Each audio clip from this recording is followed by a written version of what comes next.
Elle ouvre le Tour 64 et lui donne l'allure d'un cauchemar. Il y avait un gars que je qualifierais de fumier, de pourri, de saloperie, il n'y a pas de mot de qualificatif. Jacques Bellim, qui était soi-disant un mage, qui raconte dans François Jacques Anquetil va se tuer dans le Tour de France. Quand il plonge dans le brouillard, Anquetil a plus de 4 minutes de retard. En haut de Valira, il est pratiquement à près de 6 minutes de retard. Donc le Tour est perdu. C'est fini, c'est foutu. Anquetil ne veut pas abandonner. Il est le dernier homme du Tour de France. Et là, j'en peux plus. J'en peux plus. J'ai une réaction. J'arrive à lui, je suis en pétard. Il dit, Jacques! Non, Jacques! Tant qu'à mourir, bon Dieu! Mais va mourir en tête! Mais ne meurs pas devant la voiture balai! Et j'ai gueulé plus fort que ça, forcément. Et alors là, chose extraordinaire, il y a Jacques qui regarde et il se met à rire. Là, c'est là qu'il a dit, alors c'est lui ou moi. Un duel privé s'engage. Anquetil contre le mage. L'angoisse de 15 jours le précipite dans une plongée à tombeau ouvert. Et là, il m'a passé des gars, des petits boum, et moi je voyais bien, au nom de Dieu, ça en fait un paquet.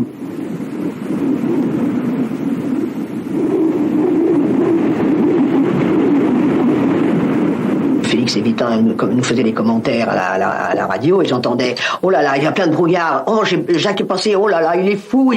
Ah, ça y est, on le revoit. Il est par là. » C'est affreux. Pour les femmes, c'est affreux.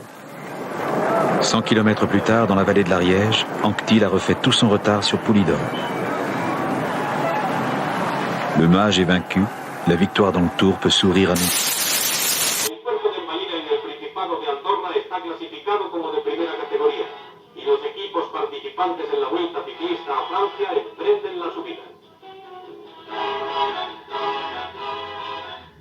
Cruzan las pintorescas tierras del Principado y se dirigen hacia Seo de Urgell, en donde concluye la 13ª etapa. La diferencia que ha mermado muchísimo de los tres hombres de cabeza con respecto a este corredor, que de momento es una avanzadilla del pelotón, aunque está abriendo hueco rápidamente y está consiguiendo una ventaja significativa sobre el grupo de Miguel Indurain, que en absoluto se ha puesto activo, se ha puesto tenso por el salto de Franco Bona, que está subiendo perfectamente bien. El terreno final de la ascensión al puerto de Envalira no es demasiado duro, son más duras las rampas por las que han pasado anteriormente los corredores, y aquí está intentando recuperar más tiempo. Recuerden que un kilómetro transitaba 3 minutos y 18 segundos. La ventaja de Rincón sobre Virenque y Sierra.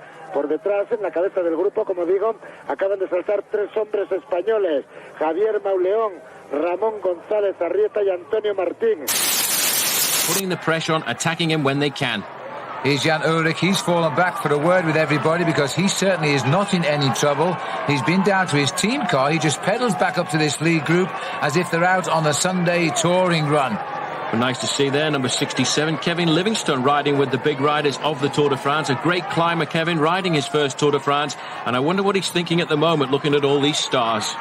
I hope he's not too starstruck because he's on one of the big climbs of this year's Tour. It's a very good road surface. It keeps on going. We've climbed through the gate already. We're now officially in Andorra.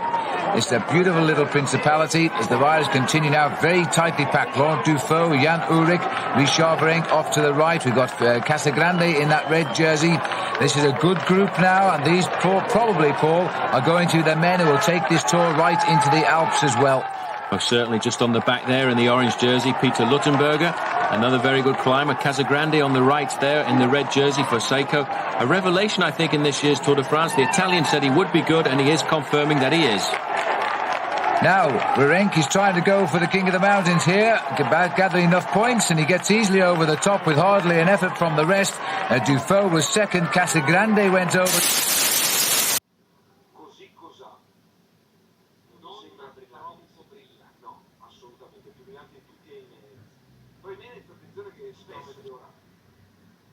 Secondo me anche, ecco, Carlos, dove detto se hai crisi di fame è tardi per recuperare, ma come sopraggiunge una crisi immediatamente?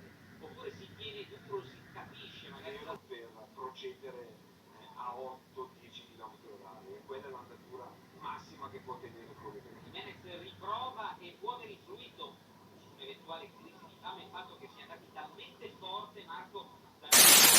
We were losing a Tour winner. Oscar Pereiro, the 2006 champion, struggled for a while, then called it quits. Très tactique, regardez, séance de surplace presque avant le sommet du port d'Envalira. Nouvelle attaque de Nairo Quintana, cette fois personne dans la roue du Colombien. Allez, Nairo Quintana au sommet du port d'Envalira. Le Tour de France n'ira pas plus haut cette année. À la frontière entre Andorre et France, le plus haut départ de l'histoire du Tour de France. Il ne fait pas chaud, tout juste 4-5 degrés. Tout le monde s'est bien couvert avant de descendre les presque 20 km de départ fictif. Après un départ fictif assez long...